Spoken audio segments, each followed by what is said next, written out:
Humans are social beings.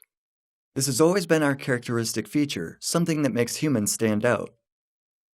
And for every society, there have always been groups of people who break social rules and flout them for their own purposes. Think of the Wild West or the Prohibition era. The same scenario is seen in the world of computer systems. It would be really naive to think that the internet would somehow be exempt from the same criminal mechanisms that can be witnessed everywhere else. Crooks and outlaws existed from the beginning of history. Would they simply disappear now? Unfortunately, this is not the case. They seem to have found a niche for themselves, just like the rum runners of the Prohibition, and exploit it without remorse. What's even worse, they're becoming more and more effective. And this is the main reason why the security of computer systems is lately in decline instead of improving. 85% is an important number. This is the percentage of attacks which are vectored in ways that render your typical protection measures, such as antivirus scanners, software upgrades for both operating systems and installed applications, or constantly enabled firewalls, essentially useless. These attacks are performed either internally, locally, or through social engineering. Tricks and techniques that manipulate people.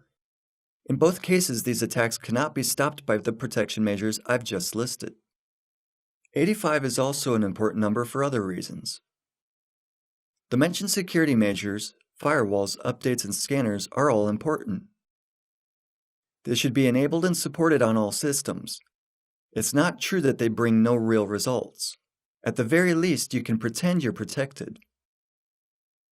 Don't make yourself an easy target. Not having these protections is like leaving your car running with your keys in it in an unknown district. At least close the door.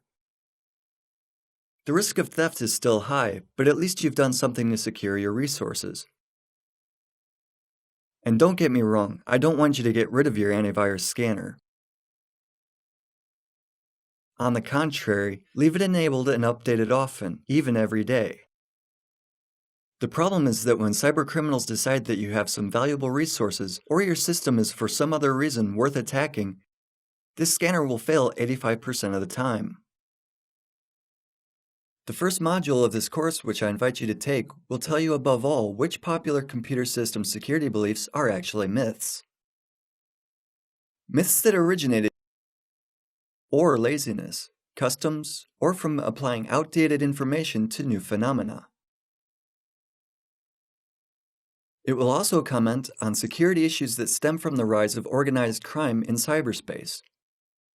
Remember that there are companies set up in some countries which recruit programmers to create malicious code.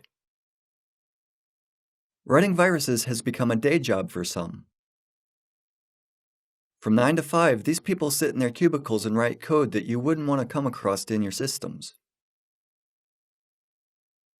The module will also talk about cyber war and terrorism, two issues that have already become reality.